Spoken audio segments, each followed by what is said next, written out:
La lumière fluorescente du supermarché clignotait sur le visage de Madame Carmen, illuminant chaque ride qui racontait une histoire différente de ses 78 ans de vie. Ses doigts noueux, marqués par le temps, se déplaçaient avec difficulté sur la caisse enregistreuse, alors qu'elle essayait de scanner une boîte de haricots. L'uniforme bleu tombait légèrement lâche sur sa silhouette menue, le col usé par des années d'utilisation fidèle. Ses cheveux argentés, coiffés en un chignon impeccable, encadraient un visage qui avait connu autant l'amour que la profonde douleur. Devant elle, un homme grand d'une 50aine d'années tapait impatiemment le comptoir avec ses doigts. Sa montre en or capturait des éclats de lumière chaque fois qu'il bougeait son poignet pour regarder l'heure. Son costume italien sur eux, mesure contrastait avec la simplicité du lieu et de la femme qui tentait de le servir. Les boutons de manchette en argent à ses poignets brillaient presque autant que la frustration dans ses yeux sombres. « Pourriez-vous faire plus vite, madame ?» lança l'homme d'un ton mordant qui fendait l'air du supermarché. « À ce rythme, j'aurai le temps de faire mes courses dans tout le magasin. » La file d'attente derrière lui commençait à s'agiter. Il était 7 heures du soir dans le quartier du Marais, à Paris, et la plupart des gens rentrèrent du travail, fatigués et pressés de rentrer chez eux. Certains regardèrent leurs chaussures, mal à l'aise devant la situation. D'autres observaient, avec une curiosité à peine dissimulée, leur regard passant de l'homme impatient à la vieille caissière, comme des spectateurs d'un match de tennis particulièrement tendu. Carmen ne répondit pas à la provocation. Elle sourit simplement légèrement, un sourire qui soulevait à peine les coins de ses lèvres, et continua de scanner les produits aussi vite que ses doigts tremblants le lui permettaient. Le bruit du scanner, normalement insignifiant, semblait maintenant assourdissant dans le silence inconfortable qui s'était abattu sur la file. « Qu'est-ce que c'est que ça, une œuvre de charité pour les personnes âgées ?» continua l'homme, lissant ses cheveux gominés en arrière d'un geste étudié qui témoignait d'années de pratique de la même expression de supériorité. « Elle devrait être dans un fauteuil, pas retarder des gens qui travaillent comme moi. » Sa voix résonna dans tout le magasin. Les néons bourdonnaient au plafond, un contrepoint technologique à la tension humaine qui se déroulait en dessous.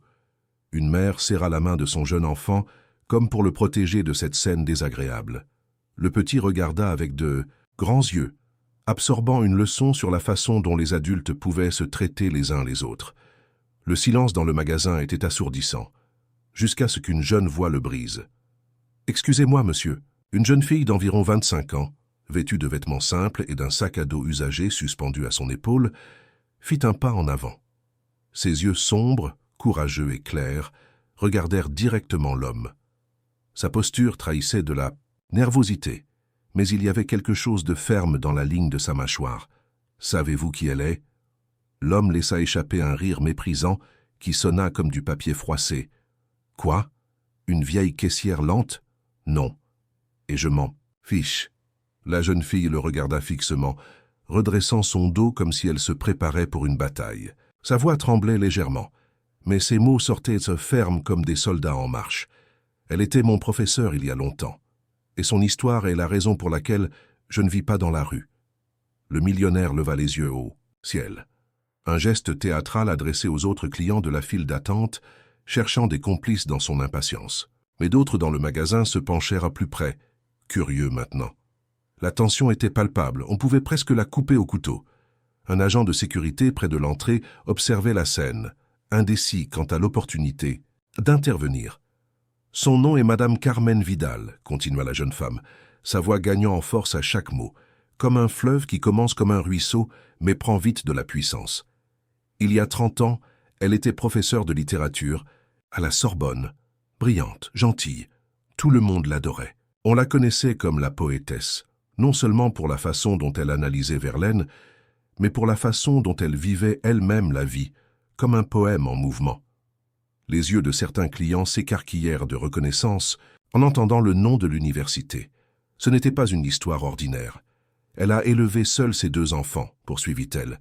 Son mari, Alphonse, est mort jeune, un accident de la route sur le chemin du travail, un camion qui a perdu le contrôle sur la place de la Concorde. Il est mort alors que ses enfants n'avaient que 10 et 8 ans. Elle ne s'est jamais remariée. La jeune femme fit une pause, comme si elle revivait une histoire qu'elle avait entendue souvent. Elle disait que son cœur ne battait que pour lui. Carmen continuait de scanner, lentement. Ses yeux restaient baissés, fixés sur les produits. Mais une larme brillait au coin de l'un d'eux, menaçant de glisser sur sa joue sillonnée de rides. Ses mains, qui tremblaient auparavant à cause de l'âge, tremblaient maintenant d'émotions contenues. La jeune femme continua, tandis que les clients, oubliant leurs soucis, écoutaient en silence complet. Le temps semblait s'être arrêté dans cette file d'attente du supermarché, comme si tout s'était entré dans une dimension où il n'y avait que cette histoire et les personnes à l'intérieur. Une nuit, sa maison a pris feu. Un défaut, électrique dans un vieil immeuble du centre-ville, que les pompiers avaient signalé comme dangereux à plusieurs reprises. La jeune femme avala sa salive, une déglutition qui fut entendue dans le silence sépulcral qui régnait maintenant. Elle a à peine réussi à s'échapper. Elle fit une pause et sa voix se brisa, comme du verre sous trop de pression. Son plus jeune fils Manuel n'y est pas parvenu. La foule retint son souffle sous le choc. Une femme âgée porta sa main à sa poitrine, comme pour se défendre de l'impact de ses mots. L'agent de sécurité qui s'était approché pour contrôler la situation était maintenant immobile, prise au piège du réseau invisible de l'histoire. Elle a essayé de continuer à enseigner, continua la jeune femme, ses mots sortant maintenant plus lentement, chacun pesant du poids de la tragédie qu'elle décrivait. Mais la douleur la consumait. Elle restait silencieuse au milieu des cours, perdue dans ses pensées, le regard fixé sur un point que personne d'autre ne pouvait voir. Les élèves l'aimaient tellement qu'ils couvraient ces moments, faisant semblant de prendre des notes, respectant sa douleur. Les yeux de la jeune femme brillaient de larmes contenues. Mais l'université n'a pas été aussi compréhensive. Elle l'a remplacée en silence, comme ça, sans plus, après 25 ans de service. L'homme avait cessé de regarder sa montre. Ses yeux étaient fixés sur Carmen maintenant, comme s'il la voyait vraiment pour la première fois. Elle n'était plus seulement un obstacle dans sa journée, mais un être humain avec une histoire, avec de la douleur, avec la vie. Elle a perdu sa retraite, ses économies, tout. L'assurance a invoqué une clause technique pour ne pas payer les dommages de l'incendie. Et pendant qu'elle se battait devant les tribunaux, la banque a saisi l'hypothèque de son nouvel appartement. Son fils aîné, Raphaël, a lutté contre la dépendance, une façon d'échapper à la douleur qui le consumait de l'intérieur. La voix de la jeune femme se réduisit à presque un murmure, obligeant tout le monde à se pencher encore plus pour écouter. Il a disparu une nuit, il y a 20 ans. On ne l'a jamais retrouvé. La jeune femme respira profondément, avant de continuer, comme si elle rassemblait ses forces pour la partie la plus importante de son récit. Les clients attendaient, suspendus à chaque mot, oubliant les minutes qui passaient, les courses qu'ils devaient faire, les vies qu'ils avaient mises en pause pour être présents à ce moment. Et pourtant, elle souriait chaque jour. Sans maison, sans famille, sans le travail qu'elle aimait, elle a trouvé des moyens d'aller de l'avant. Elle a travaillé comme femme de ménage, vendant des livres aux puces le dimanche, donnant des cours particuliers à des étudiants qui n'avaient pas les moyens de payer des cours. Finalement, elle a trouvé ce travail ici, comme caissière. Chaque semaine, elle donne une partie de son salaire à un refuge pour femmes battues dans le quartier de Belleville. Chaque Noël, elle apporte de la soupe au campement de sans-abri, près du canal Saint-Martin. À ce stade, Carmen avait cessé de bouger. Ses mains reposaient immobiles sur le comptoir, comme de petits oiseaux fatigués qui trouvent enfin un endroit où se poser. Mais ses yeux avaient changé. Ils ne regardèrent plus vers le bas, mais affrontaient le monde avec une dignité sereine qui semblait illuminer son visage de l'intérieur. Elle n'était plus seulement une vieille femme derrière une caisse enregistreuse. C'était quelqu'un qui avait vécu, qui avait souffert et qui avait survécu. Le millionnaire resta sans voix. Ses lèvres se séparèrent, mais aucun son ne sortit, comme si tous les mots qu'il connaissait étaient soudainement inadéquats pour le moment. Sa posture avait changé. Les épaules, auparavant droites avec arrogance, semblaient maintenant porter un poids invisible. « Elle m'a appris », ajouta la jeune fille à voix basse, regardant Carmen avec un mélange de révérence et d'amour, quand je n'avais nulle part où aller. Elle m'a accueilli après que ma mère ait été arrêtée pour un crime qu'elle n'avait pas commis. Elle n'avait aucune obligation envers moi, elle ne me connaissait presque pas de ses cours. Mais elle m'a laissé dormir sur son canapé, dans ce petit appartement qu'elle pouvait à peine se permettre. Elle m'a aidé à finir le lycée quand je voulais tout abandonner. Elle m'a convaincu que ma vie valait la peine d'être vécue, alors que j'avais perdu tout espoir. La jeune fille prit la main de Carmen dans un geste spontané d'affection. Cette vieille femme dont vous venez de vous moquer a sauvé des vies, dont la mienne. » Le silence retomba sur le magasin, mais c'était un silence différent maintenant.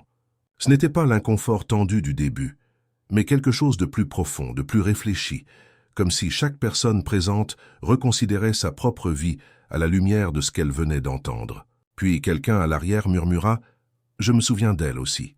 Elle était bénévole à la bibliothèque du quartier, lisant des histoires aux enfants le dimanche matin. Mon fils attendait toute la semaine pour l'entendre lire « Le Petit ». Prince avec ses différentes voix qu'elle faisait pour chaque personnage. Un homme d'âge moyen, vêtu d'un costume usé mais propre, ajouta « Elle a aidé mon fils à remplir ses dossiers pour l'université. Nous n'avions aucune idée de la façon dont le processus fonctionnait. Elle n'a pas accepté un seul euro, en échange même si nous savions qu'elle arrivait à peine à joindre les deux bouts. » Puis une autre voix, et une autre. Comme des gouttes de pluie qui commencent éparpillées et forment ensuite une averse, les histoires ont commencé à surgir de partout. Des histoires de petits actes de bonté, de moments qui avaient changé des vies, de générosité silencieuse et constante. Une femme se souvint comment Carmen avait gardé sa mère malade pendant un après-midi afin qu'elle puisse assister à un entretien d'embauche crucial. Un vieil homme mentionna comment elle organisait des lectures de poésie au parc pour tous ceux qui voulaient écouter. Un adolescent timide au début raconta comment elle l'avait aidé à surmonter sa peur de lire en public. Le millionnaire regarda autour de lui, entouré maintenant non seulement de clients, mais de témoins. Des témoins d'une vie de compassion, discrète et infatigable, qui était passée inaperçue pour beaucoup, mais qui avait touché profondément tant de personnes, comme une pierre jetée dans un étang, dont les ondes continuent de s'étendre bien après que la pierre ait disparu sous la surface. Son visage rougit, non pas avec l'indignation antérieure, mais avec une honte qui semblait le consumer de l'intérieur. Il ouvrit son portefeuille en cuir italien et sortit plusieurs nouveaux billets, les plaçant sur le comptoir d'une main qui ne montrait plus la sécurité arrogante d'avant. « Je ne savais pas. S'il vous plaît, pardonnez-moi. » Carmen le regarda enfin droit dans les yeux. Il n'y avait aucune accusation dans son regard, seulement un calme qui semblait venir de très loin, d'un endroit que l'homme ne connaissait pas et ne connaîtra peut-être jamais. Sa voix était douce, mais fendait l'air comme une douce mélodie, que tous entendirent avec une parfaite clarté. « Vous n'avez pas besoin de connaître la douleur de quelqu'un pour le traiter avec respect, monsieur. Mais merci. » Le millionnaire s'en alla, la tête baissée et une expression de profonde réflexion sur son visage qui n'était pas là auparavant. Il ne ramassa pas ses courses. Il n'attendit pas la monnaie. Il sortit simplement, comme un homme qui vient de se réveiller d'un long et perturbant rêve. Le magasin reprit son rythme, mais quelque chose avait changé. L'atmosphère était différente, comme si l'air lui-même avait été purifié. Les clients l'aidèrent à emballer les articles, conversant avec elle sur les livres, la poésie, la vie. Un adolescent, le même qui avait raconté comment elle l'avait aidé avec sa peur de la scène, se proposa de l'accompagner chez elle après son service. « Les rues sont sombres maintenant, Madame Carmen, » dit-il avec un mélange de respect et d'affection. Même le gérant, Monsieur Ernesto, un homme normalement plus préoccupé par les chiffres que par les gens, sortit de son bureau. Il s'approcha de Carmen, lui demandant de prendre une pause, la guidant vers la salle des employés avec une gentillesse qui surprit tout le monde. « Je vais parler à la direction, » promit-il, pour lui donner un horaire réduit avec un salaire complet. Nous aurions dû le faire il y a longtemps. Carmen accepta tout cela avec la même dignité sereine qu'elle avait montrée face à l'insulte. Ce n'était pas de la fausse modestie, c'était la tranquillité de quelqu'un qui a appris que la vie ne se mesure pas par les grands moments, mais par la somme des petits, par les sourires échangés, les mains tendues, les cœurs touchés. Alors qu'elle était assise dans la salle de repos, une tasse de thé chaud entre les mains, préparée par le gérant lui-même, à la surprise de tous, Carmen réfléchit à la façon dont elle était arrivée à ce point. Elle n'avait pas prévu que sa vie prenne ce chemin. Personne ne prévoit la tragédie, la perte, la douleur, mais elle n'avait pas non plus prévu comment elle y réagirait. C'était son choix, jour après jour, moment après moment. Choisir la gentillesse plutôt que l'amertume, la générosité sur le ressentiment. L'amour, toujours l'amour, avant tout. De l'autre côté de la salle, la jeune femme qui avait raconté son histoire Lucie, une de ses anciennes élèves qui travaillait maintenant comme assistante sociale dans le même quartier, parlait vivement avec quelques collègues de Carmen. Ses mains bougeaient avec enthousiasme tandis qu'elle décrivait un projet communautaire sur lequel elle travaillait, quelque chose sur des cours d'alphabétisation pour les immigrés. Carmen sourit. Cela aussi faisait partie de son héritage. Pas les livres qu'elle avait enseignés, ni même les cours qu'elle avait donnés, mais les graines de compassion et de service qu'elle avait plantées dans des cœurs jeunes comme celui de Lucie. Des graines qui fleurissaient maintenant dans des lieux et sous des formes qu'elle n'aurait jamais pu imaginer. Le thé était sucré. La douleur dans ses articulations, toujours présente ces dernières années, semblait s'être un peu adoucie. Et pour la première fois depuis longtemps, Carmen ressentit quelque chose qu'elle avait cru perdu depuis cet incendie. L'appartenance. Le sentiment que, malgré tout ce qu'elle avait perdu, elle avait toujours une place dans le monde. Un but. Une valeur. Quand elle retourna finalement à sa caisse, après une pause plus longue qu'on ne lui avait jamais permise, elle trouva quelque chose de surprenant. Sa file d'attente, normalement la plus courte en raison de son rythme lent, était maintenant la plus longue du magasin. Non pas par inefficacité, mais parce que les gens voulaient la voir, lui parler, l'écouter. « J'ai un petit-fils qui a des problèmes avec les mathématiques », commenta une dame tandis que Carmen scannait un paquet de biscuits. « Pensez-vous que vous pourriez me recommander des exercices ?»« Ma fille veut étudier la littérature », dit un autre client. Quel livre devrait-elle lire en premier? Et ainsi, le reste de son service se déroula non pas comme un travail, mais comme une sorte de consultation improvisée. Entre chaque produit, Carmen partageait sa sagesse, ses conseils, ses recommandations. Elle n'était pas la professeure d'université qu'elle avait été autrefois, avec son bureau élégant et ses diplômes encadrés. Elle était quelque chose de plus authentique, de plus accessible, de plus réel.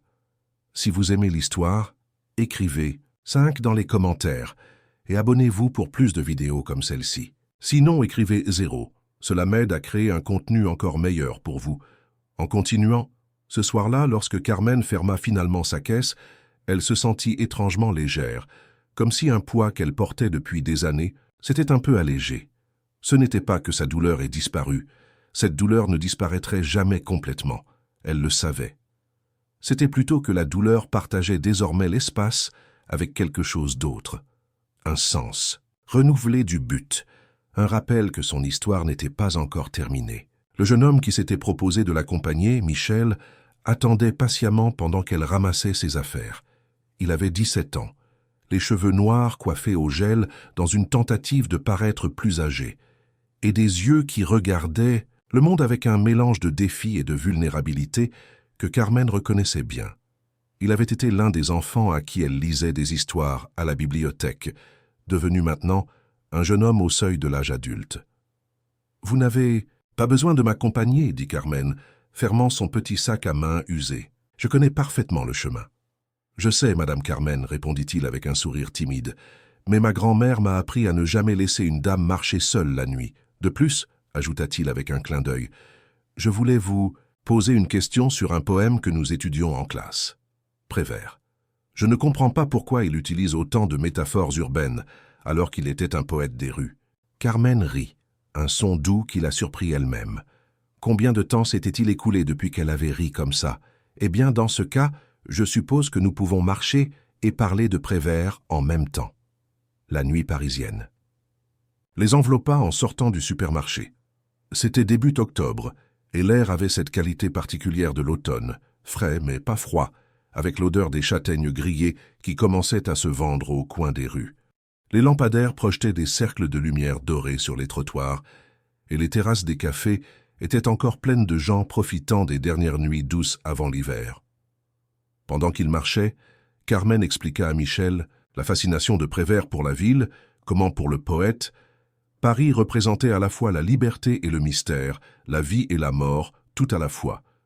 Le jeune homme écoutait attentivement, posant des questions qui révélaient un esprit curieux et perspicace. « Vous devriez continuer à enseigner, Madame Carmen », dit-il soudain, interrompant son explication sur parole. « Pas à l'université peut-être, mais il y a un centre culturel près de chez moi qui propose des ateliers. Vous pourriez y donner des cours de littérature. » Carmen sourit avec tristesse. « C'est une belle pensée, Michel. Mais à mon âge, avec mes limitations, Je ne crois pas que quelqu'un voudra m'embaucher. Michel secoua la tête avec emphase, avec la conviction absolue que seule la jeunesse peut offrir. Vous vous trompez. Après ce qui s'est passé aujourd'hui, après ce que Lucie a dit, après toutes ces histoires que les gens ont racontées, tout le monde veut apprendre de vous. Non pas pour vos diplômes, mais pour qui vous êtes. Carmen ne répondit pas, immédiatement. Les mots du jeune homme avaient touché quelque chose de profond en elle, une graine de possibilité qui avait été enterrée sous des années de survie, de simplement passer un jour après l'autre. Était-ce possible? Pourrait-elle, à 78 ans, retrouver quelque chose de la vie qu'elle avait eue autrefois? Je vais y réfléchir, dit-elle finalement, alors qu'ils arrivaient à son immeuble, un bloc modeste dans une rue tranquille du 18e arrondissement.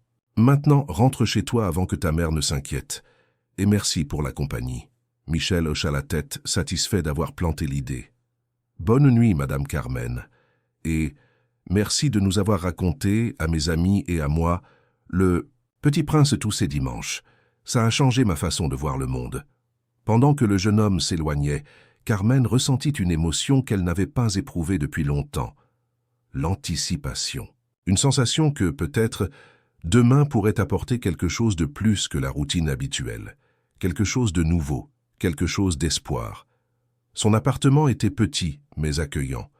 Un studio avec une minuscule cuisine, un canapé-lit et des murs couverts d'étagères débordant de livres récupérés dans les marchés aux puces, des dons et des sauvetages occasionnels de conteneurs. Les livres étaient son seul luxe, son lien avec la vie qu'elle avait eue autrefois, avec la connaissance qui avait été sa passion. Carmen se prépara un simple dîner, soupe chaude et pain avec un peu de fromage, et s'assit près de la fenêtre qui donnait sur la rue. De là, elle pouvait voir des fragments d'autres vies. Un jeune couple discutant vivement dans l'appartement d'en face, une mère lisant une histoire à son fils, un vieil homme solitaire comme elle, dînant devant la télévision. Paris vivait, autour d'elle, avec ses millions d'histoires qui se déroulaient simultanément, certaines joyeuses, d'autres tragiques, la plupart quelque part entre les deux. Carmen avait appris à trouver du réconfort dans cette vision plus large. Sa douleur, bien qu'immense pour elle, n'était qu'un fil dans la vaste tapisserie de l'expérience humaine. Et si ce fil pouvait s'entrelacer avec d'autres, les renforçant, leur donnant de la couleur et de la texture, alors peut-être avait-il un but après tout. Avant de se coucher, elle fit ce qu'elle faisait chaque nuit depuis 30 ans. Elle prit 2 photographies encadrées de la petite table de chevet à côté de son lit. Sur l'une, Alphonse souriait avec ce regard légèrement de travers qu'elle avait tant aimé tenant Raphaël, 5 ans, sur ses épaules. Sur l'autre, Manuel, à peine 7 ans, posait fièrement avec son premier prix d'un concours scientifique, les yeux brillants d'une intelligence qu'il n'aurait jamais l'occasion de développer pleinement. « Bonne nuit, mes amours », murmura Carmen, embrassant chaque photographie avant de les remettre à leur place. Ce n'était ni superstition, ni rituel vide. C'était simplement sa façon de les garder présents, de leur assurer que, même si la vie continuait, ils ne seraient jamais oubliés. Cette nuit-là, Carmen dormit mieux qu'elle n'avait dormi depuis des années. Le lendemain matin, elle se réveilla au son de son vieux téléphone qui sonnait avec insistance. C'était un son si inhabituel dans sa vie solitaire qu'elle mit un moment à le reconnaître.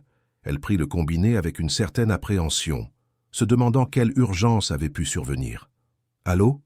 répondit-elle, sa voix encore rauque par le sommeil. « Madame Carmen Vidal ?»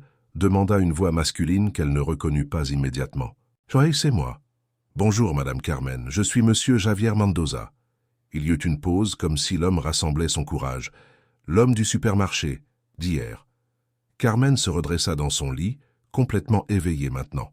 « Oui, je me souviens, Monsieur Mendoza.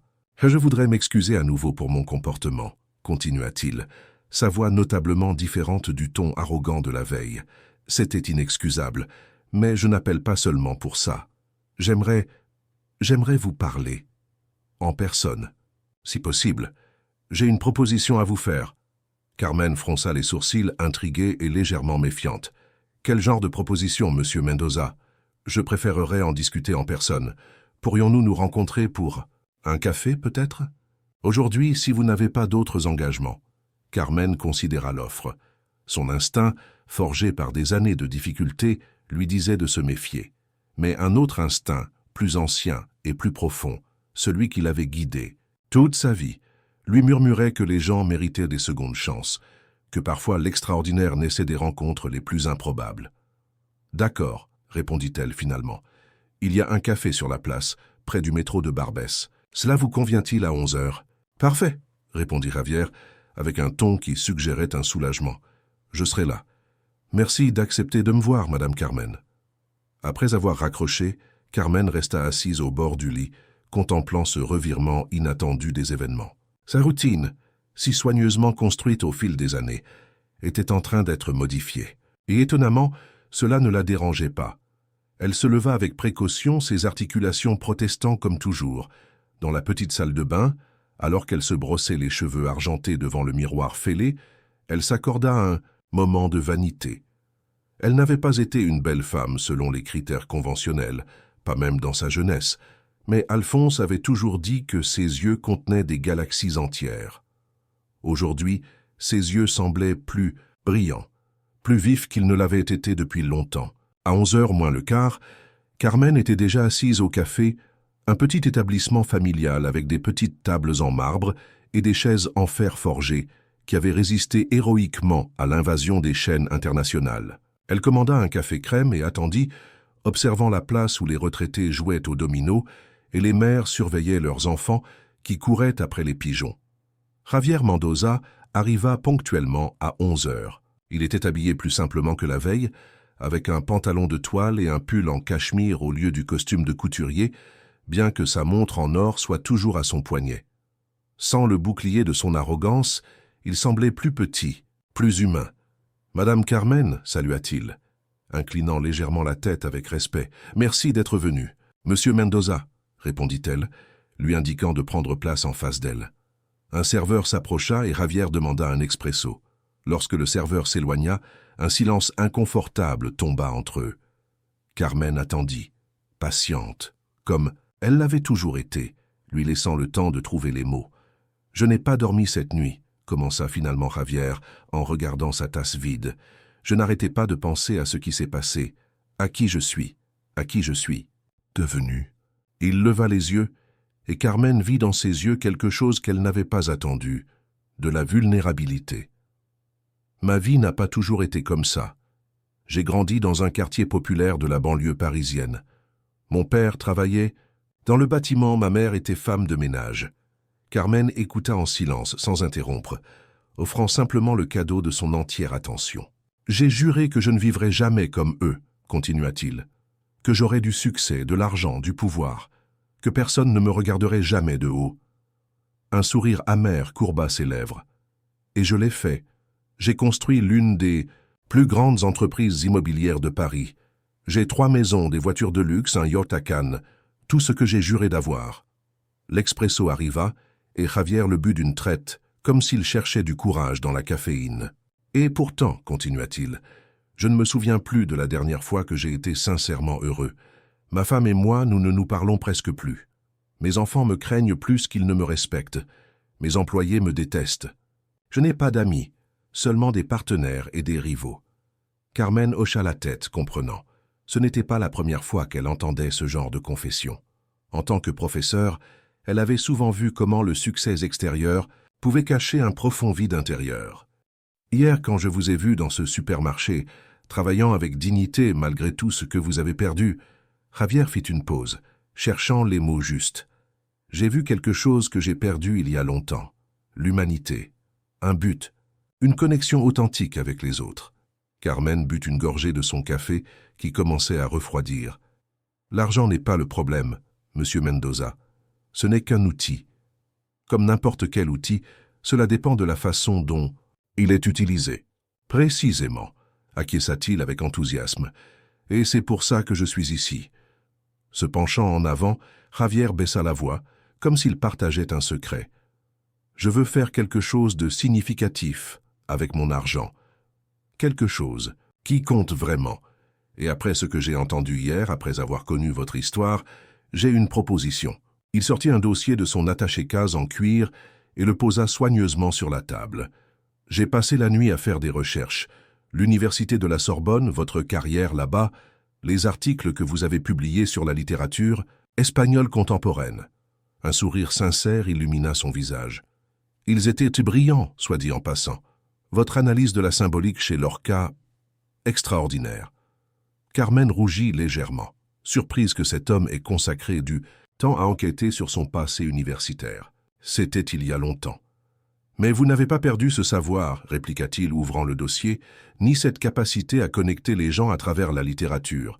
Je l'ai vu hier, dans la façon dont tout le monde parlait de vous. Il sortit plusieurs documents et les étala sur la table. Des plans architecturaux, des photographies d'un bâtiment industriel abandonné, des documents légaux avec des sceaux officiels. « J'ai une propriété dans le 18e, expliqua-t-il, en montrant les photographies. Un ancien entrepôt textile que j'allais transformer en appartement de luxe. Mais maintenant, j'ai une autre vision pour lui. » Ses yeux brillaient d'enthousiasme. Un centre culturel communautaire, avec une bibliothèque, des salles de classe pour les ateliers, des espaces pour les événements culturels. Un endroit où les gens du quartier, surtout les jeunes, peuvent avoir accès à l'éducation, à la culture, au soutien. Carmen regarda les documents, commençant à comprendre où cette conversation la menait. « Et j'aimerais, continua Javier, que vous le dirigiez, que vous conceviez les programmes éducatifs, que vous donniez des cours de littérature, que vous soyez le cœur de ce projet. » La proposition resta en suspens entre inattendue et étonnante comme un colibri en plein hiver. Carmen sentit son pouls s'accélérer. C'était une opportunité qu'elle n'avait jamais imaginée, un retour à sa vocation alors qu'elle avait supposé que cette partie de sa vie était définitivement fermée. « Monsieur Mendoza, » commença Carmen avec prudence, « c'est une proposition généreuse, mais je dois vous le demander. Pourquoi? Pourquoi moi? Pourquoi maintenant ?» Javier la regarda droit dans les yeux, sans l'arrogance de la veille, mais avec une honnêteté crue qui ne pouvait être feinte. « Parce qu'hier, vous m'avez donné une leçon que 30 ans de business n'ont pas pu m'enseigner. Qu'il n'y a pas de plus grande richesse que la capacité de toucher des vies. Et parce que, ajouta-t-il avec un sourire timide, « franchement, j'ai besoin de faire quelque chose de bien avec mon argent, avant de devenir complètement le monstre que j'ai failli être hier dans ce supermarché. » Carmen considéra la proposition en silence. Ce n'était pas une décision à prendre à la légère. Ses années au supermarché, bien que difficiles, avaient une routine réconfortante, une simplicité qu'elle avait appris à apprécier. Ce nouveau chemin serait semé d'embûches, de responsabilités qu'elle n'avait pas eues depuis des décennies. « J'aurais besoin de temps pour y réfléchir, » dit-elle finalement. « Bien sûr, » acquiesça Javier, ramassant les documents. « Prenez tout le temps dont vous avez besoin. Voici ma carte avec mon numéro personnel. Appelez-moi quand vous aurez pris votre décision. » Il se leva, laissant l'addition payée. « Réfléchissez-y, Madame Carmen. Pensez au nombre de vies que vous pourriez toucher, au nombre d'esprits jeunes que vous pourriez ouvrir au monde des idées et de la beauté que vous connaissez si bien. » Carmen rangea la carte dans son sac à main, promettant qu'elle y réfléchirait attentivement. En regardant Javier s'éloigner, elle ne put s'empêcher de sentir que quelque chose de significatif venait de se produire. Une porte qu'elle croyait fermée à jamais s'était entr'ouverte, révélant une lumière dont elle avait oublié l'existence. Le reste de la journée se passa dans un état de profonde réflexion pour Carmen. Elle n'avait pas de service au supermarché. Elle passa donc l'après-midi à se promener dans le parc voisin, laissant ses pensées vagabonder librement tout en observant les gens autour d'elle. Des familles qui jouaient, des couples de personnes âgées qui se promenaient lentement bras dessus, bras dessous, des jeunes avec leurs téléphones et leurs écouteurs dans leur propre monde. Pourrait-elle vraiment recommencer à enseigner? Avait-elle encore cette étincelle, cette capacité à inspirer, à ouvrir les esprits à de nouveaux horizons? Ou les années de survie, de simple existence au jour le jour, avaient-elles éteint ce feu? Tout en considérant ces questions, elle se retrouva dans une zone du parc où un groupe d'enfants jouait sous la surveillance de leur mère. L'un d'eux, un garçon d'environ 7 ans, était assis seul sur un banc, absorbé dans un livre. Carmen sourit. Elle avait été comme ça enfant, préférant la compagnie des livres aux jeux bruyants. Sans trop y réfléchir, Carmen s'approcha et s'assit à l'autre bout du banc. L'enfant la regarda brièvement, puis reprit sa lecture. « C'est un bon livre ?» demanda Carmen après un moment. L'enfant hocha la tête sans lever les yeux. « C'est sur les dragons. »« Ah, des dragons !» sourit Carmen. « Des créatures fascinantes. Saviez-vous que presque toutes les cultures du monde ont des histoires sur les dragons, de la Chine aux pays nordiques, en passant par les mythes grecs et les légendes médiévales. Cela attira l'attention de l'enfant, qui leva enfin les yeux. « Vraiment? Pourquoi ?» Et ainsi, sans le vouloir, Carmen se retrouva à donner une leçon improvisée sur la mythologie comparée à un enfant dans un parc. Bientôt, d'autres enfants commencèrent à s'approcher, attirés par les histoires que Carmen racontait. Les mères, d'abord méfiantes envers cette vieille femme inconnue, se détendirent en voyant l'enthousiasme de leurs enfants et la façon respectueuse et passionnante dont Carmen leur parlait. Quand elle partit finalement 1 heure plus tard, son cœur battait avec une vigueur qu'elle n'avait pas ressentie depuis longtemps. Elle n'était pas rouillée après tout. Le savoir était toujours là, et plus important encore, la passion. De le partager. Ce soir-là, Carmen appela Javier Mendoza. Sa décision était prise. « J'accepte votre proposition », dit-elle simplement lorsqu'il répondit, « mais j'ai des conditions. » Javier écouta attentivement tandis que Carmen exposait ses termes. Des programmes gratuits pour les enfants de famille, aux revenus modestes, des bourses pour les étudiants prometteurs, une collaboration avec les écoles locales et une attention particulière à la littérature en tant qu'outil de développement personnel et de compréhension culturelle. « Je veux que ce centre soit plus qu'un lieu d'apprentissage », expliqua Carmen. « Je veux que ce soit un refuge, un second foyer pour ceux qui en ont besoin, comme Lucie en avait besoin autrefois. » Javier accepta toutes ces conditions sans hésitation. « C'est exactement la vision que j'espérais », dit-il avec enthousiasme. « Je veux que ce projet soit authentique, significatif. Pas une œuvre de charité, mais un véritable investissement dans la communauté. » Ils convinrent de se rencontrer le lendemain dans le bâtiment pour commencer à planifier la rénovation. Carmen raccrocha le téléphone, les mains tremblantes, non pas de peur, mais d'émotion. À 78 ans, elle était sur le point de se lancer dans un nouveau chapitre qu'elle n'avait jamais imaginé possible. Cette nuit-là, avant de se coucher, Carmen sortit du fond de son armoire une vieille boîte qu'elle ouvrait rarement. Elle contenait des souvenirs de sa vie universitaire, des diplômes encadrés, des photographies de remise de diplômes, des exemplaires des articles et des essais qu'elle avait publiés. Au fond de la boîte, soigneusement conservé, se trouvait le plan d'études du dernier cours qu'elle avait donné avant la tragédie. Elle le feuilleta lentement, se reconnectant avec la professeure qu'elle avait été. Les sujets étaient familiers, le romantisme espagnol, Garcia Lorca et la génération de 27, la narration d'après-guerre. Mais maintenant, avec la perspective des années vécues, des difficultés surmontées, elle voyait de nouvelles dimensions dans ces textes, de nouvelles façons de les relier aux expériences humaines fondamentales. « Je peux faire ça », se dit-elle. « En fait, peut-être que maintenant, je peux le faire mieux qu'avant. » Avec cette affirmation, elle posa le plan d'études sur sa table pour le revoir plus en détail le lendemain, embrassa les photographies de ses proches comme elle le faisait chaque nuit et s'endormit avec un sentiment d'objectif qu'elle n'avait pas éprouvé depuis des décennies. Le bâtiment que Javier avait mentionné était impressionnant, même dans son état actuel d'abandon.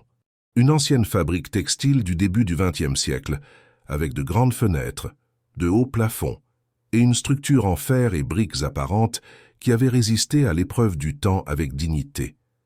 Il était stratégiquement situé à Sitosé, un carrefour reliant le 18e arrondissement à la porte de la Chapelle, accessible à plusieurs quartiers où le besoin d'espace culturel était évident. « Les architectes viendront la semaine prochaine », expliqua Javier pendant qu'ils visitèrent l'espace vide.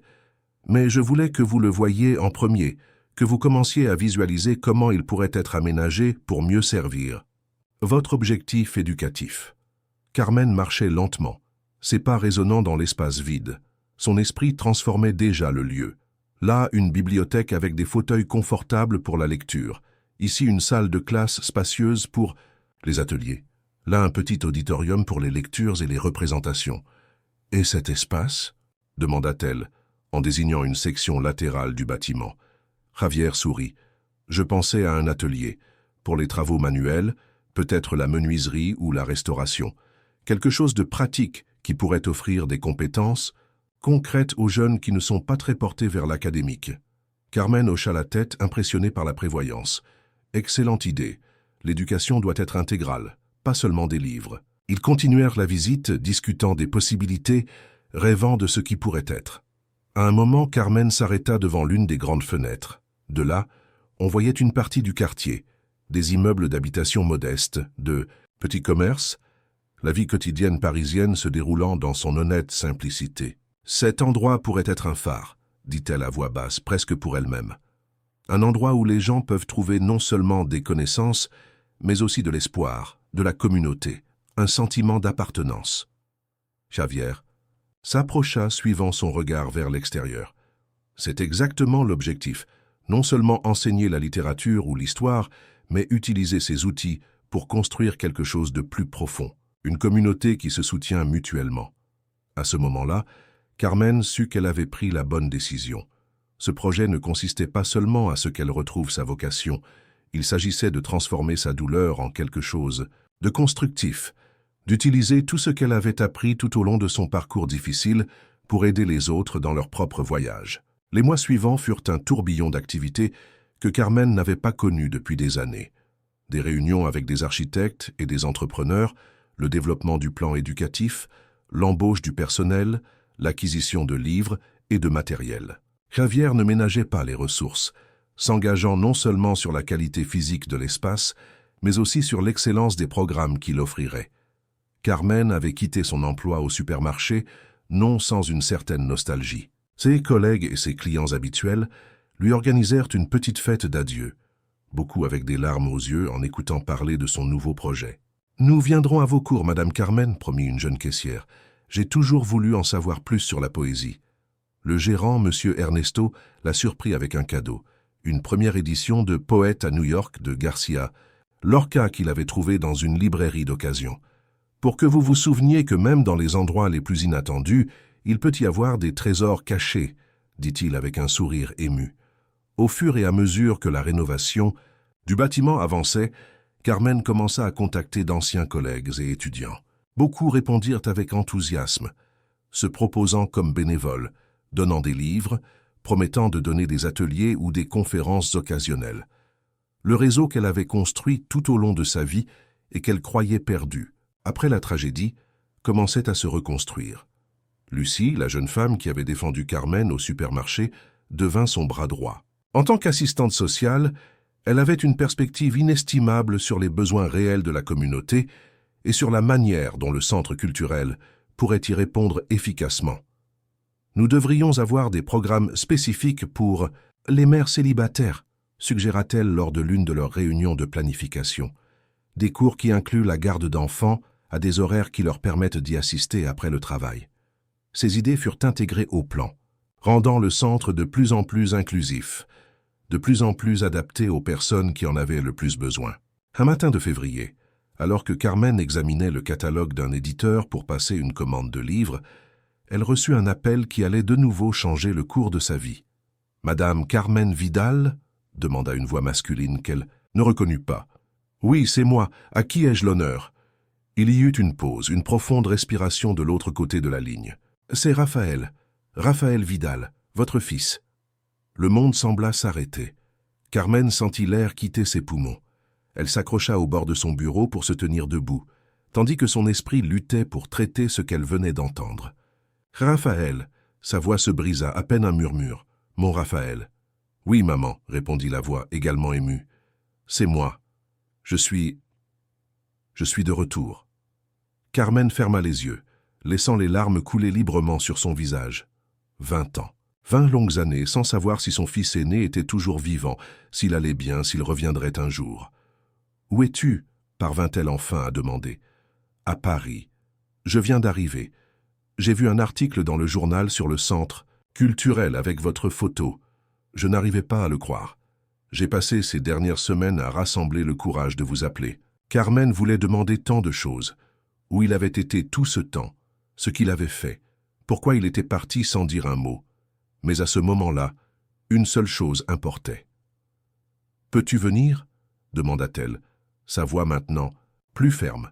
« Peux-tu venir me voir tout de suite ?»« Je suis en route, » répondit Raphaël. L'heure suivante fut la plus longue de la vie de Carmen.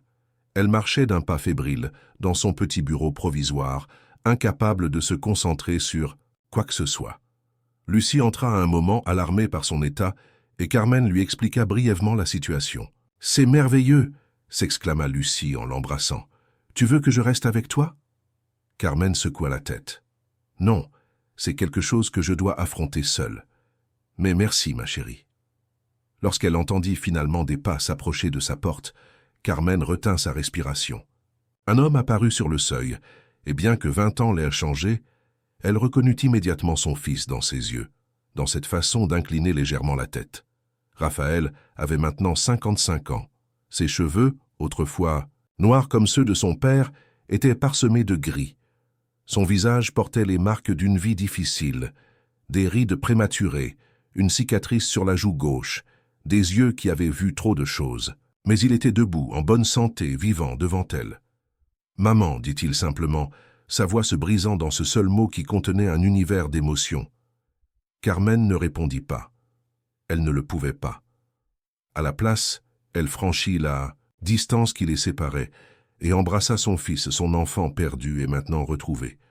Elle l'embrassa avec toute la force que ses vieux bras pouvaient rassembler, comme si elle craignait qu'il ne disparaisse à nouveau s'il le lâchait. Raphaël l'embrassa aussi, son corps secoué par des sanglots silencieux.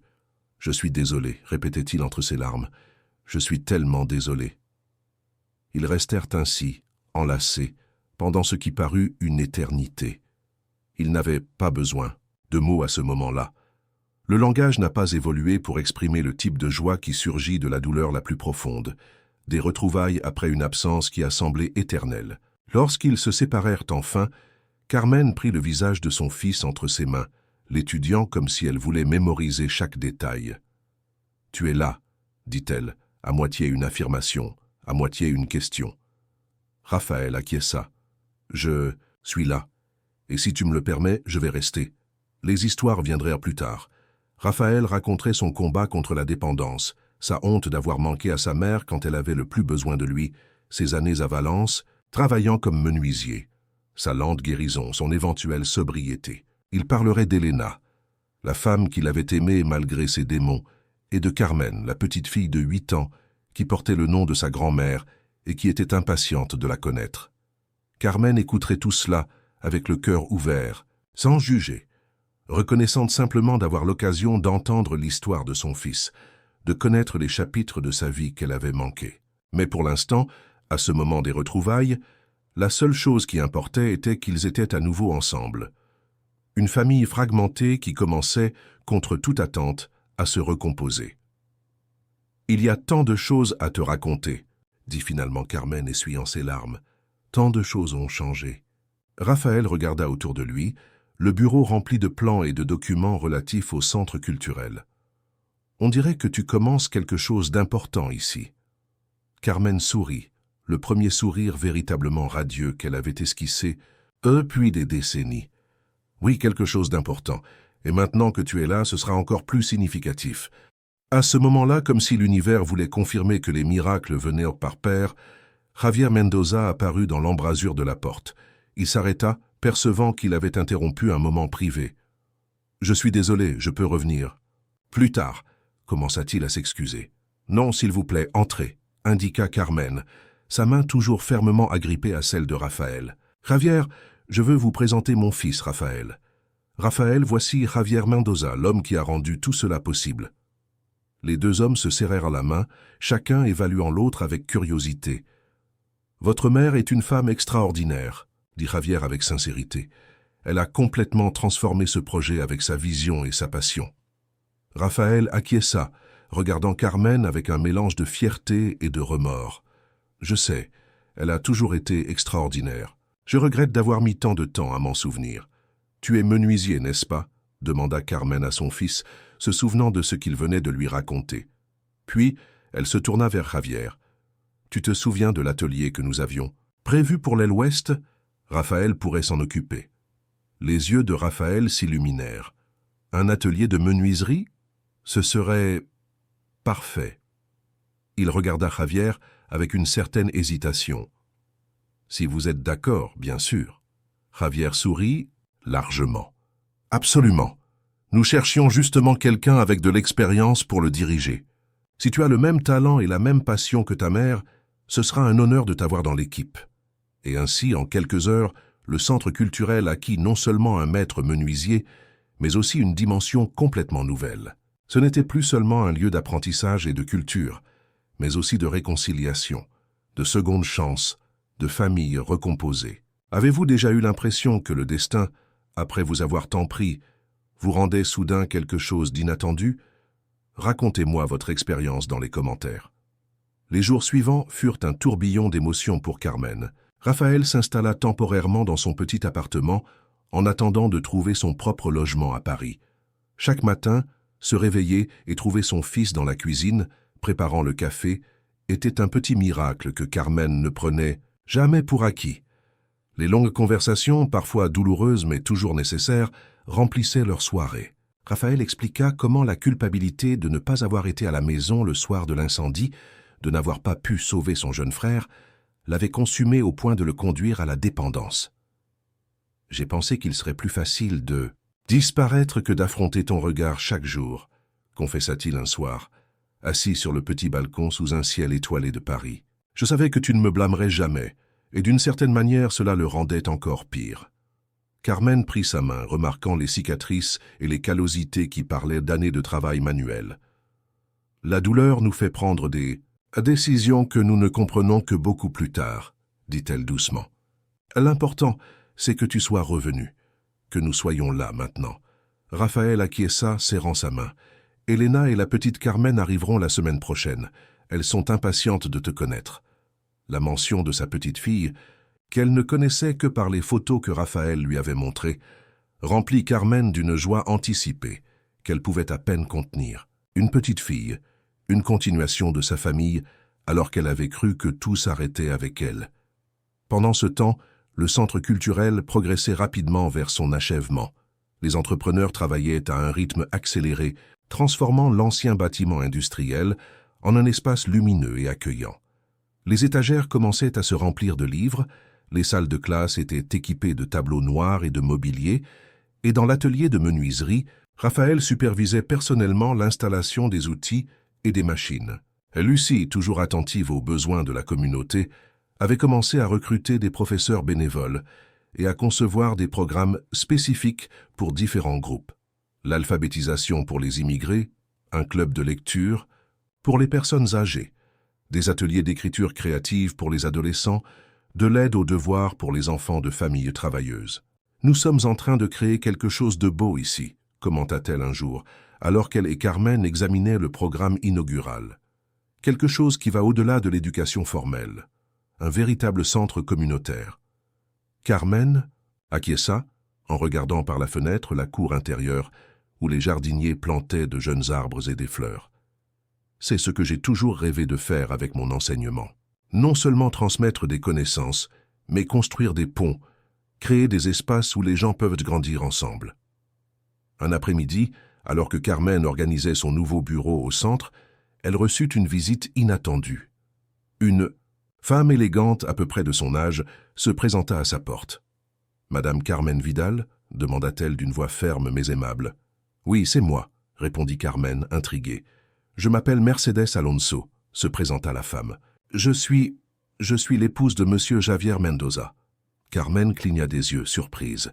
Pendant tous ces mois à travailler avec Javier, il n'avait presque jamais mentionné son épouse. Elle avait supposé qu'ils étaient séparés ou divorcés. « C'est un plaisir de vous rencontrer, Madame Alonso, » dit Carmen, lui indiquant de prendre place. « En quoi puis-je vous être utile ?»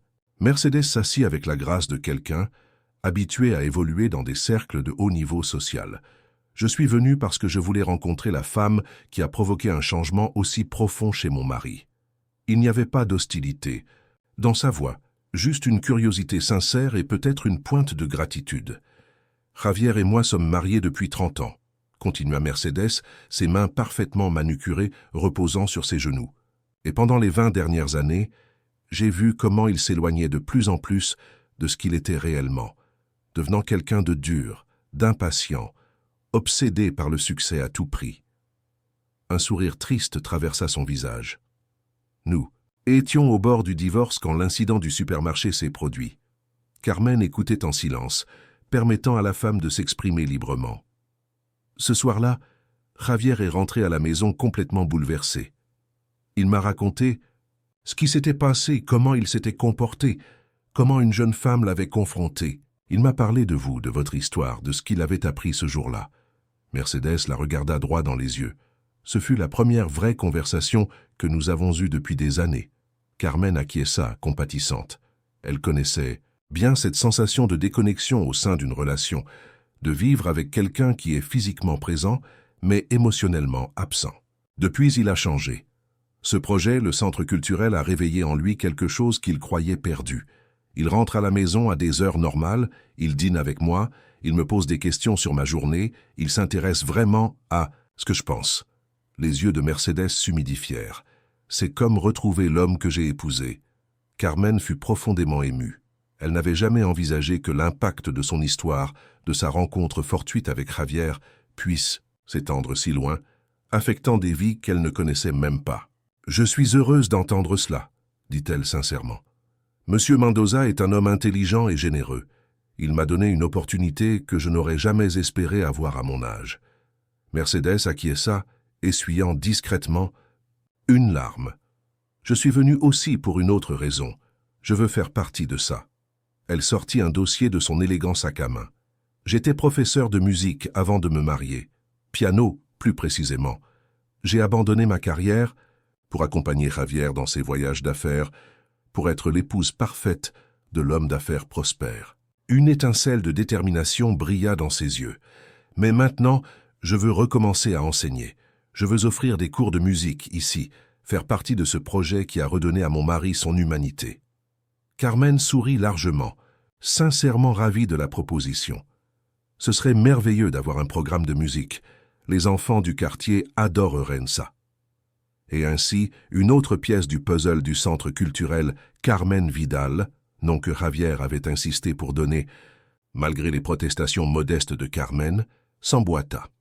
Un centre qui avait commencé comme un acte de rédemption personnelle pour un homme arrogant, mais qui évoluait en quelque chose de beaucoup plus profond. Un lieu de guérison, de reconnexion, de seconde chance pour tous les concernés. La semaine suivante apporta une autre joie immense. L'arrivée d'Elena et de la petite Carmen de Valence.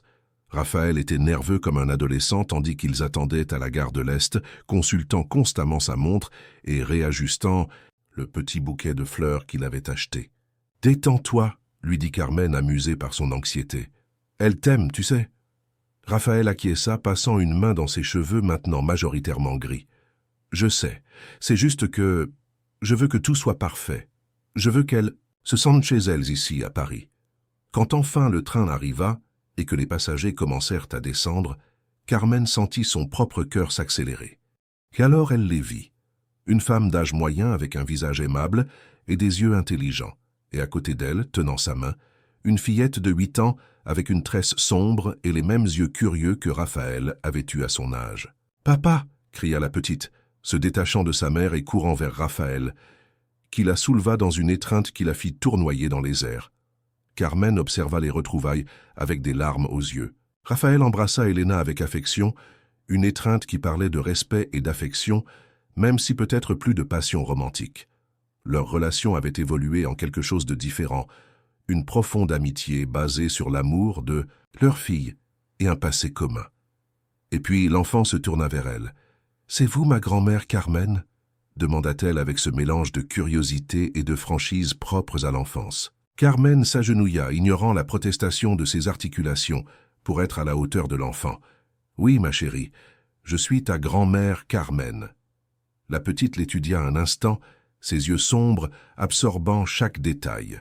Puis, sans prévenir, elle se lança en avant et l'embrassa avec cette intensité absolue que seuls les enfants peuvent offrir. « Papa dit que vous êtes la personne la plus courageuse qu'il connaisse, » dit-elle contre l'épaule de Carmen. Un nœud se forma dans la gorge de Carmen. Elle regarda Raphaël par-dessus la tête de l'enfant et vit que son fils observait les retrouvailles, avec les yeux humides. Elena souriait aussi, avec une expression qui combinait tendresse et respect. « Ton papa exagère, » répondit Carmen finalement, se séparant un peu pour regarder sa petite fille. « Mais je suis très heureuse de te rencontrer. »« Enfin, j'ai votre nom, » dit la petite Carmen avec fierté. « Ah oui, tu l'as, » acquiesça Carmen, caressant sa joue. « Et c'est un grand nom à porter. »« C'est vrai, » intervint Helena, s'approchant et tendant sa main à Carmen. Un nom qui signifie force et bonté. C'est un honneur de vous rencontrer enfin, Madame Carmen. Carmen prit sa main, ressentant une connexion immédiate avec cette femme qui avait aimé son fils pendant ses années les plus difficiles, qui avait élevé sa petite fille avec tant de soin. L'honneur est pour moi, Helena. Merci d'avoir si bien pris soin de ma famille quand je ne pouvais pas le faire. Le moment était chargé d'émotions, mais la petite Carmen, avec l'impatience typique de son âge, brisa la tension. Peut-on aller voir le centre culturel? Papa m'a tout raconté. Est-ce qu'il y a vraiment des livres partout et un atelier où papa va apprendre à fabriquer des meubles? Les adultes rirent, reconnaissant pour le changement de ton. Oui, tout ça et plus encore, confirma Carmen. Et quand nous arriverons, je te montrerai la section jeunesse de la bibliothèque que nous avons créée spécialement pour les enfants. Comme toi, le trajet de la gare jusqu'à l'appartement de Carmen fut rempli d'une conversation animée. Helena parla de son travail d'infirmière à Valence et de la manière dont elle avait demandé son transfert dans un hôpital parisien. La petite Carmen sautait d'un sujet à l'autre avec un enthousiasme effréné. Son école, ses amis, le chat qu'ils avaient dû laisser temporairement chez une voisine jusqu'à ce qu'ils trouvent leur propre chez eux à Paris. Carmen écoutait tout avec attention, absorbant chaque détail de ses vies qui s'entremêlaient désormais avec la sienne après tant d'années de solitude. À ses côtés, Raphaël marchait avec une expression de sérénité qui lui était complètement nouvelle, comme s'il avait enfin trouvé sa place dans le monde. L'appartement était trop petit pour tout le monde, mais personne ne semblait s'en soucier. La petite Carmen insista pour dormir sur le canapé, comme une aventure, tandis qu'Helena et Raphaël partageraient un matelas gonflable qu'ils avaient apporté. « Ce ne sera que pour quelques jours, » expliqua Raphaël. « Je suis déjà à la recherche d'un appartement près du centre culturel, quelque chose avec suffisamment d'espace pour nous trois. »« Et pour vous aussi, grand-mère » demanda la petite Carmen, surprenant tous les adultes. « Vous allez vivre avec nous ?» Carmen sourit, émue par la question. « J'ai mon propre appartement, ma chérie, mais je serai tout prêt, je vous le promets. »« Mais vivre seul, c'est triste » insista l'enfant avec cette logique implacable enfantine. « Les grands-mères devraient vivre avec leur famille. » Les adultes échangèrent des regards, ne sachant pas trop comment répondre. C'était un sujet qu'ils n'avaient pas encore abordé, supposant que chacun garderait son propre espace. Mais la question innocente de l'enfant avait mis sur la table une possibilité que peut-être tous avaient secrètement envisagée. « Nous verrons comment les choses se dérouleront, ma chérie, » répondit Helena diplomatiquement. « Le plus important, c'est que nous serons tous proches les uns des autres. » La petite Carmen sembla satisfaite de cette réponse, et bientôt la conversation se dirigea vers le dîner et les projets pour le lendemain. Ce soir-là, après qu'Helena et l'enfant se furent endormis, Carmen et Raphaël s'assirent sur le petit balcon, comme ils l'avaient fait tant de fois ces derniers jours. La ville s'étendait devant eux, un océan de lumière sous un ciel sans étoiles, caché par la pollution lumineuse de la grande métropole. « C'est une enfant merveilleuse », dit Carmen en parlant de sa petite fille. « Tu as fait du bon travail, Raphaël. »« Le mérite revient principalement à Helena, » répondit-il avec honnêteté. « Elle a été le pilier de sa vie, même pendant mes pires moments. » Il fit une pause comme s'il pesait ses prochains mots. « Tu sais, la petite Carmen a raison sur quelque chose. Tu ne devrais pas vivre seule, maman. Pas à ton âge, pas après. » Toutes ces années de solitude. Carmen contempla la ville, pensive. « J'ai été seule pendant si longtemps que je ne suis même pas sûre de comment ce serait de vivre avec d'autres à nouveau. J'ai mes routines, mes espaces. »« Je sais, » acquiesça Raphaël, « et nous respecterions ça. Nous pourrions chercher un endroit avec un appartement séparé pour toi, quelque chose de connecté, mais qui te donne ton propre espace. » Il se tourna pour la regarder directement. « La vérité, c'est que j'aimerais t'avoir près de moi, maman. J'ai perdu trop de temps loin de toi. » Carmen sentit les larmes menacées de revenir, mais elle les contint. Elle avait déjà pleuré suffisamment ces derniers jours. « Je vais y réfléchir, » promit-elle. « Pour le moment, tout change si vite. Le centre culturel, ton retour, rencontrer ma petite fille. J'ai besoin d'un peu de temps pour tout assimiler. » Raphaël acquiesça, comprenant. « Bien sûr, il n'y a pas d'urgence.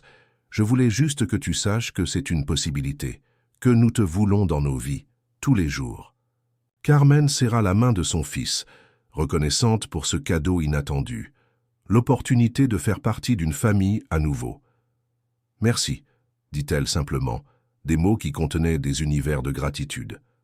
Les jours suivants furent un tourbillon d'activités. La petite Carmen insista pour accompagner sa grand-mère au centre culturel, fascinée par tout le processus de préparation pour la grande inauguration qui approchait. Pendant que Carmen réunissait des livres et organisait des programmes, sa petite fille la suivait comme une ombre enthousiaste, posant des questions incessantes sur la littérature, l'histoire et la vie en général. « Avez-vous lu tous ces livres ?» demanda-t-elle un jour en contemplant avec étonnement les étagères qui commençaient déjà à se remplir. Carmen sourit. « Pas tous, ma chérie. Personne ne pourrait lire tous les livres du monde, même en vivant sans vie. Mais beaucoup. N'est-ce pas ?» insista l'enfant. « Oui, beaucoup, » concéda Carmen. « Les livres ont été mes amis les plus fidèles pendant toute ma vie. » La petite Carmen considéra cela sérieusement. « Même quand vous étiez triste à cause de papa et de l'oncle Manuel ?» La question, aussi directe que seul un enfant peut la formuler, prit Carmen par surprise. Raphaël avait raconté à sa fille l'histoire de sa famille, y compris le frère qu'elle ne connaîtrait jamais, et les années sombres où il avait été absent. Mais elle ne s'attendait pas à ce que l'enfant aborde le sujet aussi franchement. « Surtout à ce moment-là, » répondit Carmen avec honnêteté. « Les livres me permettaient de m'échapper quand la réalité était trop douloureuse. Mais ils m'ont aussi aidé à comprendre ma douleur, à lui donner un sens, à trouver des mots pour ce que je ressentais quand mes propres mots ne suffisaient pas. » La petite Carmen acquiesça, traitant cette information. Puis, avec la capacité enfantine de passer rapidement du profond au mondain, elle demanda « Puis-je aider à organiser les livres pour enfants ?» Et ainsi, la section jeunesse de la bibliothèque commença à prendre forme sous la direction enthousiaste de la petite Carmen, qui insistait pour que les livres soient organisés non seulement par auteur, comme c'était la tradition, mais aussi par couleur, pour que ce soit plus joli et que les enfants aient envie de les lire. Elena, quant à elle, avait commencé à travailler à l'hôpital local, prenant des quarts qui lui permettraient d'être avec sa fille le soir. Elle passait parfois par le centre culturel après son service, offrant une aide pratique ou simplement observant avec un sourire comment sa fille et sa grand-mère formaient un lien qui transcendait les années perdues. Raphaël s'était complètement plongé dans la préparation de l'atelier de menuiserie. Il travaillait sans relâche, installant des outils, organisant des matériaux, concevant des projets qui serviraient à enseigner aux jeunes du quartier. Parfois, Carmen l'observait travailler, émerveillée par la transformation de son fils, de l'adolescent tourmenté à l'homme responsable et dévoué qu'elle avait devant elle. « Tu ressembles tellement à ton père quand tu te concentres », lui dit-elle un jour, voyant Raphaël poncer méticuleusement la surface d'une table qu'il avait récupérée d'un container. Raphaël leva les yeux, surpris par la comparaison. « Vraiment, je ne me souviens presque pas de lui travaillant avec ses mains. Dans ma mémoire, il est toujours avec ses livres, comme toi. » Carmen sourit, se souvenant. Alphonse était professeur. Oui, mais il adorait aussi restaurer des meubles anciens. C'était sa manière de déconnecter du monde universitaire, de travailler avec quelque chose de tangible, après avoir passé la journée entre des idées abstraites. Elle s'approcha, passant une main sur la surface en bois que Raphaël était en train de polir. Il avait ces mêmes mains fortes, ces mêmes callosités. Raphaël regarda ses propres mains, comme s'il les voyait pour la première fois. « Tu ne m'avais jamais raconté ça. » « Il y a tant de choses que nous n'avons jamais eu le temps de partager, » répondit Carmen doucement. « Mais maintenant, nous avons le temps. » Ce genre de moments, de petites révélations, de connexions inattendues, parsemait les journées alors que le centre culturel approchait de son achèvement. Javier Mendoza, toujours efficace, avait fixé une date pour l'inauguration. Le 23 avril, journée du livre, un choix symbolique qui n'échappa pas à Carmen. « Ce sera un événement important », expliqua Javier lors d'une réunion à laquelle participait toute l'équipe centrale. Carmen, Raphaël, Lucie, Mercedes et d'autres professeurs et bénévoles qui avaient rejoint le projet. Nous avons invité les autorités locales, les médias, des représentants des écoles et des bibliothèques. Carmen se sentit soudain nerveuse. C'était une chose de créer cet espace, une autre de se retrouver sous les feux de la rampe. « Je ne suis pas douée pour les discours », confessa-t-elle. Javier sourit avec compréhension. Tu n'as pas besoin de faire un grand discours, juste quelques mots venant du cœur, sur ce que cet endroit signifie pour toi, pour la communauté. Personne n'attend une éloquence parfaite, Carmen. On attend de l'authenticité. La petite Carmen qui avait insisté pour assister à la réunion, c'est mon centre aussi, il porte mon nom, leva la main comme si elle était en classe. Grand-mère, je peux vous aider avec votre discours. On peut s'entraîner ensemble. Le sérieux avec lequel elle fit cette offre provoqua des sourires chez tous les présents. Mais Carmen acquiesça avec autant de sérieux. J'adorerais ça, ma chérie. Tu seras mon coach personnel. À l'approche de la date d'inauguration, l'énergie au centre s'intensifia. Les derniers détails étaient peaufinés, les programmes étaient imprimés, les espaces étaient décorés. La vision qui avait débuté lors d'une conversation inconfortable dans un café des mois auparavant prenait forme physique, tangible. Une nuit, environ une semaine avant l'inauguration, Carmen fit un rêve vif. Elle était de nouveau dans l'incendie qui avait changé sa vie, les flammes consumant la maison, la fumée suffocante. Mais cette fois, le rêve prit une tournure différente. Au lieu de se réveiller en panique, comme cela se produisait normalement, avec ce cauchemar récurrent, Carmen se vit marcher à travers le feu, indemne. Et de l'autre côté, au lieu de la désolation, elle trouvait le centre culturel, débordant de vie et d'activité. Elle se réveilla avec une étrange sensation de paix. Le rêve, loin de la perturber, l'avait réconfortée. C'était comme si son esprit était enfin en train de traiter le traumatisme, le transformant en quelque chose de nouveau, quelque chose d'espérant.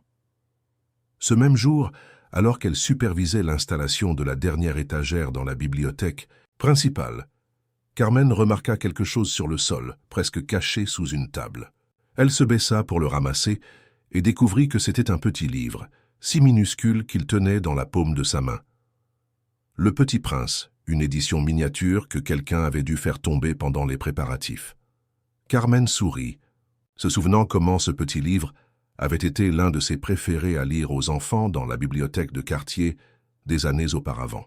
Elle l'ouvrit au hasard et ses yeux tombèrent sur une phrase célèbre « L'essentiel est invisible pour les yeux ». À ce moment-là, quelque chose se cristallisa en elle. Elle comprit que ce qu'ils étaient en train de créer là-bas n'était pas seulement un bâtiment avec des livres et des ateliers. C'était un espace où l'essentiel, le vraiment important pourrait s'épanouir. La connexion, la communauté, la guérison, la croissance.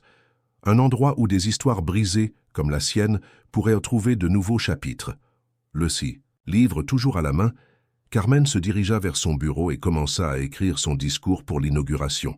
Les mots coulèrent naturellement, sans effort, comme s'ils avaient attendu ce moment. Lorsque le grand jour arriva enfin, le centre culturel Carmen Vidal resplendit sous le soleil printanier de Paris. Les portes, grandes ouvertes, révélaient un intérieur transformé. Des murs au ton chaud, des étagères en bois poli, œuvres de Raphaël, des espaces de lecture confortables, des salles de classe lumineuses et une cour intérieure qui avait été transformée en une petite oasis verte au milieu de la ville. Une foule s'était réunie pour l'inauguration. Des habitants du quartier, des professeurs et des étudiants des écoles locales, des représentants de la mairie, des journalistes et bien sûr, la famille et les amis proches de Carmen. La petite Carmen, vêtue de sa plus belle robe et avec une fleur dans les cheveux, insistance d'Elena, restait fermement aux côtés de sa grand-mère, lui chuchotant de temps en temps des mots d'encouragement lorsqu'elle remarquait des signes de nervosité. Javier souhaita la bienvenue à tous et parla brièvement de la manière dont le projet était né, sans entrer dans les détails personnels de la rencontre au supermarché, mais en reconnaissant que ce fut un tournant dans sa vie. Puis il présenta Carmen, avec des mots pleins de respect et d'admiration. Lorsque Carmen s'approcha du petit podium, un silence attentif tomba sur la foule. Elle portait une simple robe bleue, ses cheveux argentés coiffés en un chignon élégant, et dans ses mains, les notes de son discours dont elle n'aurait presque pas besoin. « Bonjour à tous », commença-t-elle, sa voix claire et ferme. « Aujourd'hui, nous célébrons non seulement l'ouverture d'un centre culturel, mais aussi la naissance d'une communauté.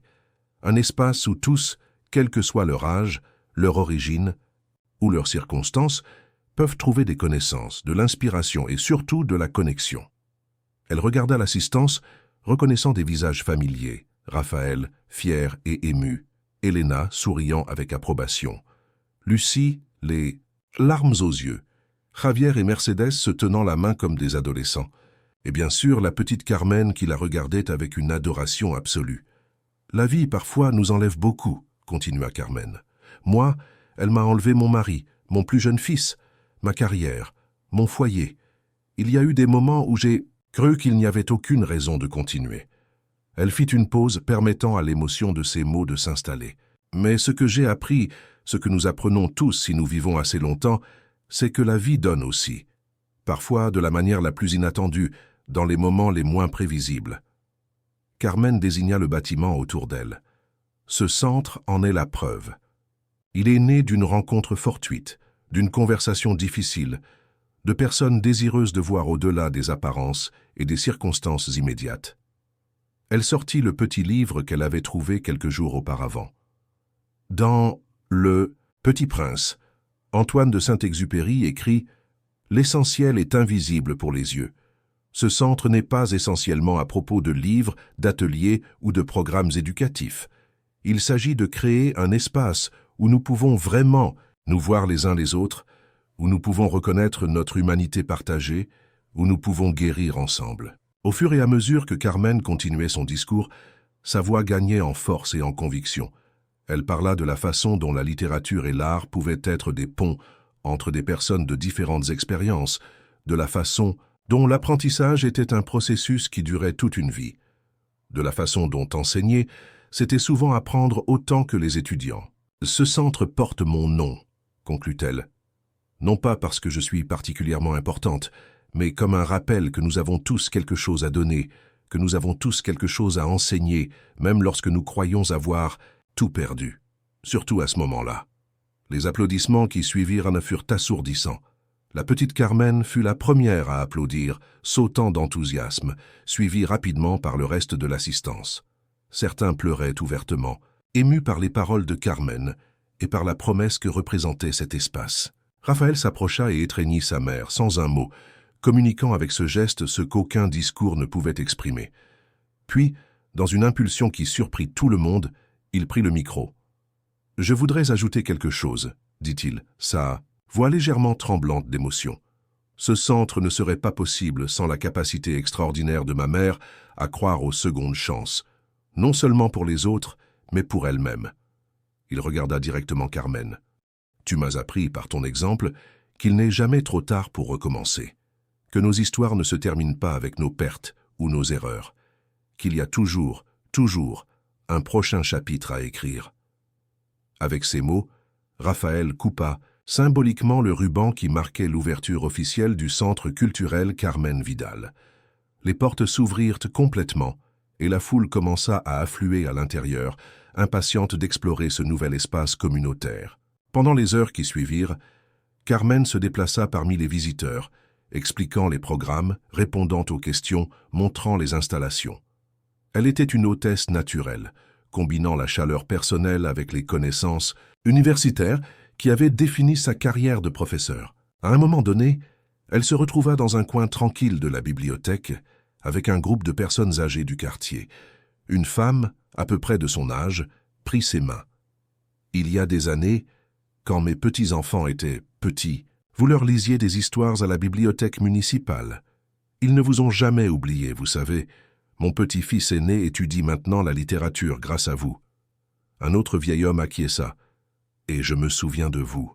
Quand je travaillais au supermarché, vous aviez toujours un mot gentil, une recommandation de lecture, même pour un vieil homme comme moi qui avait à peine terminé l'école primaire. » Ces histoires se répétèrent encore et encore pendant la journée. Carmen découvrit, émerveillée, que sa vie avait touché beaucoup plus de personnes qu'elle n'aurait jamais imaginé. Que même dans ses moments les plus sombres, quand elle se sentait invisible et sans but, elle avait semé des graines de bonté et de connaissance qui fleurissaient maintenant autour d'elle. En fin d'après-midi, alors que la foule commençait à se disperser, Carmen se retrouva un moment seule dans la bibliothèque principale. Elle parcourut du bout des doigts les dos des livres, reconnaissant de vieux amis littéraires qui l'avaient accompagnée pendant toute sa vie. Garcia Lorca, Cervantes, Machado, Becker, Rosalía de Castro, Galdós, des voix qui avaient résonné dans ses cours, dans ses moments les plus sombres.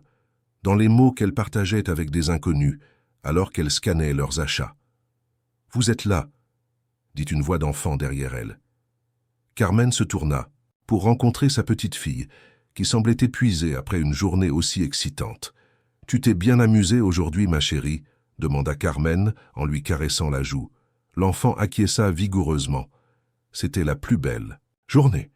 Et tout le monde dit que vous êtes la meilleure grand-mère du monde. Carmen rit doucement. C'est très exagéré. Je ne crois pas, répondit la petite avec ce sérieux enfantin. Je crois que c'est vrai.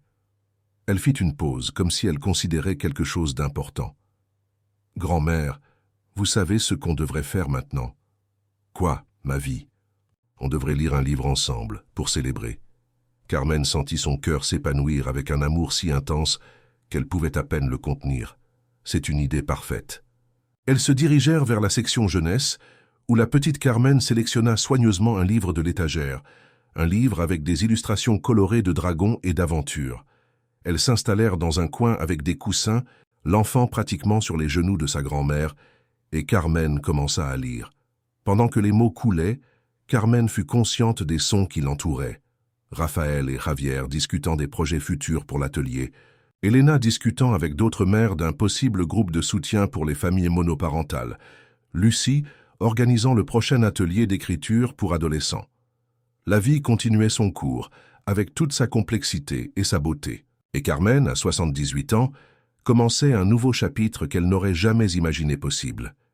Un chapitre rempli non seulement de buts et de sens, mais aussi de quelque chose qu'elle avait cru perdu à jamais, la famille, la communauté, l'appartenance. Tout en lisant des dragons et des aventures, avec sa petite fille écoutant avec une attention absorbée, Carmen sut avec certitude que c'était la vraie richesse, le trésor qu'aucune tragédie ne pouvait arracher durablement.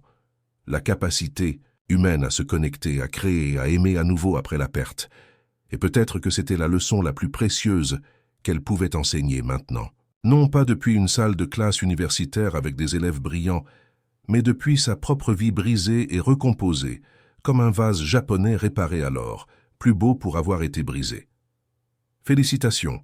Écrivez 9 dans les commentaires pour me faire savoir que vous êtes resté jusqu'au bout avec moi. Merci d'avoir regardé, et à l'histoire de demain sur cette même chaîne.